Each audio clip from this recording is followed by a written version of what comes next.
ako sa pagkalalangit ko sila. Magkakuhiga. O Diyos, sinuganan sa tanang ng hayag, karoon daw ay mo ipakita ng silyon na matarong, ang kahayag na matarayag sa dalat anak sa mga piling pagkiri. Santosa sa iyong panalangin, dinidisyonin ng mga kandila.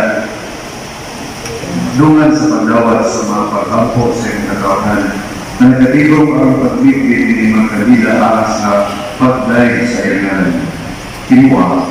Uban ini, nasa pagkakaw na masubay sa dalan sa maing buha, makapadayan kami sa kahayag na wala na ikapalo. Inaari ng Kristo, Among.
Muhammad ikahalad bersama kami hanya kami umat yang mau kasih tinati sa Ginoo Kristo yung mga nagmihari ang kanyang sa Espiritu Santo Diyos na sa matutod sa kahanturan.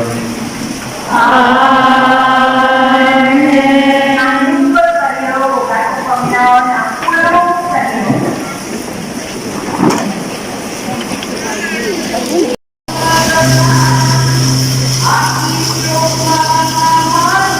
Sa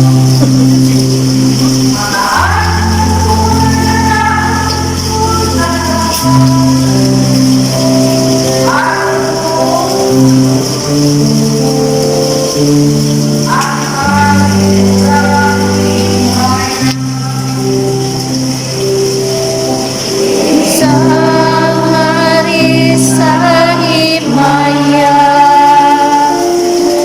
ang ginawa o siya.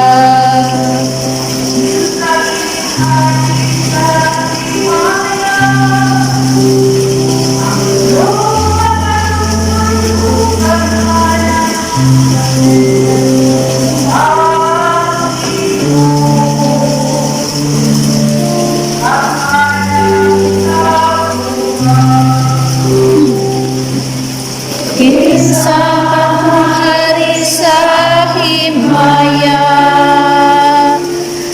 ang ginawa o siya.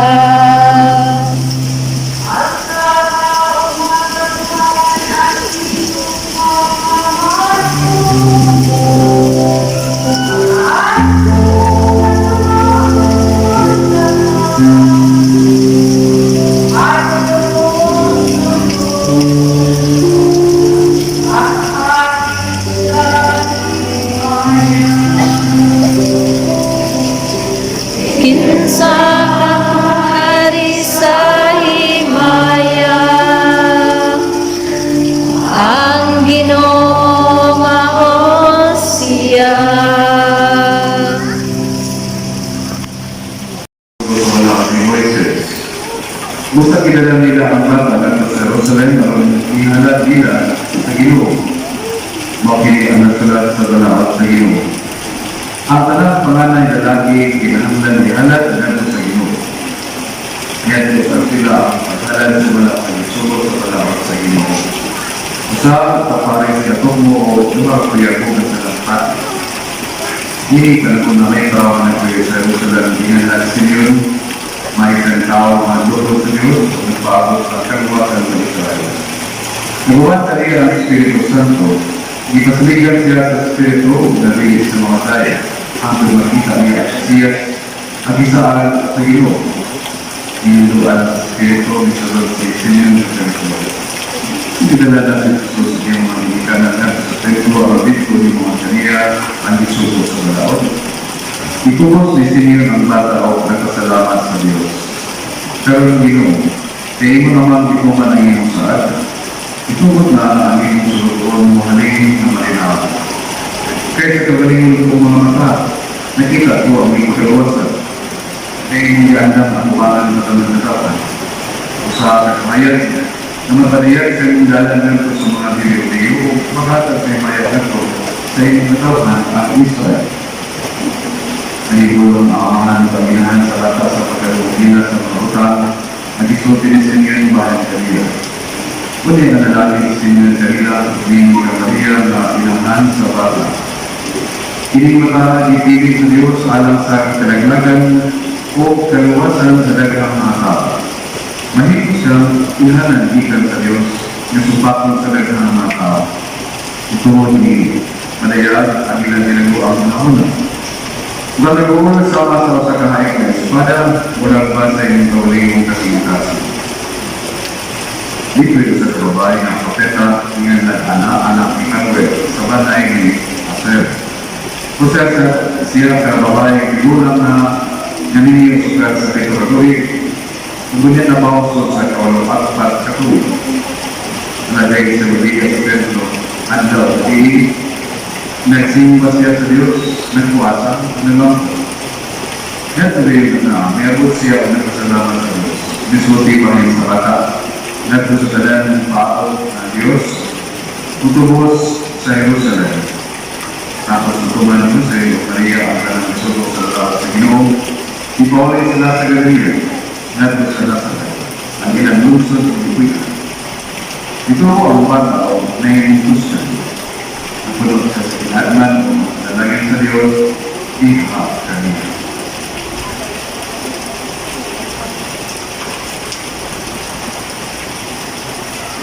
Ang Ebanghelyo sa Ginoo.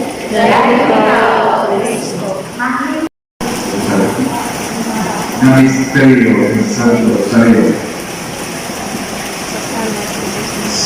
Si Maria na anak sa Pasko. At ang ikutan naman sa pisa na takagawa sa precise na date ni pero mutan na ito sa December 25. Kung ito na ang December 25, hapon sa February 2, that's 40 days. 40 days. Kaya ang pagi sa ilang pagpanganak, di alasat o galang luro. Ang rason sa Tagalog, ang mga video na isip na ang pagi is impure because of the flowing over of the blood at delivery. Alas sa mga video, ang luro, hindi nga dalang kagkakon kay maghimo ng bugaw din. Maghimo ng impure. Ang mga sundalo nila sa mga panahon, o kaya nga natutubat, hindi maglagod-lagod sa ilang mga asawa. Dali na kung i-close ang ilang as wawa. Kaya malasunod ba sila sa gubat, mapigil sila mamatay. Kaya matatayang pure lagi. Hangga sa pagpangalapin ang likada ng dugo, bubuha ng magkapilang dugo. So, sanglit, impure ang body. Magna ang Bardalias. Marapot sa Bardalias ni Maria, niya ito sa templo. Alam ko sa nagimot na ilang ritual of purification. At hihimot ini, di-require sa silang pala ng mga purification na on the 40th day. Mo halag na paring sa templo o karnero. Sanglit kay hindi man nakapor na karnero, pwede o sa lampati o sa kaparas. Ang bodo sa bodo na rin laki. Mapagdahan ang offering, symbolic offering sa idahang purification. Doon kaya na, di 48th day, di hanap sa ni Jesus, ni Maria, o si Jesus at o sa Ginoo, dito sa templo. So may biblical account na mag-connect ni or historical background ni anak sa Maria. Muli na ito sila nagsuot ito sa Biblia sa natin sa unang bahid, ginawa ko 10 chapters. By taking the first 5 books of the Bible. And in Exodus, makita nato siya pinaagi ni Moises ni Subok. Alam na lang mga Israelita o mga Hudyo, pinahanggang ihalad ninyo ang inyong talang firstborn. Unang anak, ngayon siya akot na na. So, hindi na ito may conviction sa mga Israelita na ang ilang unang anak, kang Yahweh ka na. They belong to God, Yahweh. Ang ilang experience before, may nagkasamot sa ilang kadasig o hubot ng pagtuwa ang Yahweh ka yun. Kasi dihan, si Yahweh nasuko na sa taon, hari ng pagtuwa sa Ehipto, nagkalas sa ikakatusan silot o kadalagman sa mga Ehiptohanan. Ako naman doon, bukod doon ang hari na ang mga Hudyo o ang mga Israelita buhian na gikan sa Ehipto. Kung may history of the life of Israel in Egypt, may their stay in Egypt, hindi sa pinaganan, murag blessing mo kay si Jose, anak ni Israel, plus 12 ka mga anak na lang ni Israel or kami na ako, kung may nagdala ito. Kasi din di baligda si Jose na may soong lagi, nagtutulit ko, nakatpad sa ito, ilang ito ang ginamamahan na patay na Jose. Pero, tungkol sa providence na niyawe, o maapay manipong na niyawe, kaya maapay hugot na matuwa ni Jose na no, because not actually your fault, because Yahweh had sent me to Egypt in advance on my social Joseph. No, kaya okay, ang ilang pagpuhod kaya mawag na kung kadalaman sa kanyang kaitaan. So, dahil ay kung nalutong, ang dangin ko, wag nalutong ni tumod ni Jose. Jose, inspired by the Holy Spirit, he goes to the parents and asks for a child to be carried by him. Dahil sa Lord, natumanay mo kaad ang saad Yahweh, ikat sa panahon niya dahil diba ipadami na ang manlo, luwas. Natumanay mo saad, lubutin na nga yung doon, muhalin ng Panginoon. Kaya nakita ko sa akong mga mata, ang kahaya sa kalibutan, mga kaibigan. Kaya ang kagalila, ang kahaya, di kaya mahal sa kalilang nagila yung dilipi. Ako ba't kinakot kaya sa mundo?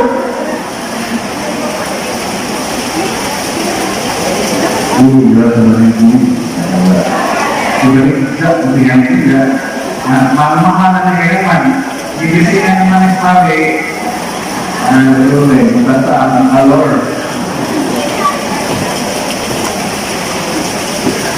Ya satu negara para sa panahon sa kagalaman. Not like 3 days of darkness, pero mo nang nagsasabi na tubo ko na ng mereka. Saya pun din ang kagalaman ng bayan. Sabi ko, sige, para mas na 3 days of darkness. Ang 3 days of darkness. Kaya na po panahon na, di na nakakasulit ko Manila. Karena alam ko mga kagalaman, isa pang kanila, dan dili kanila niya, di ka po masigat, alam ko po ang dinilitahan.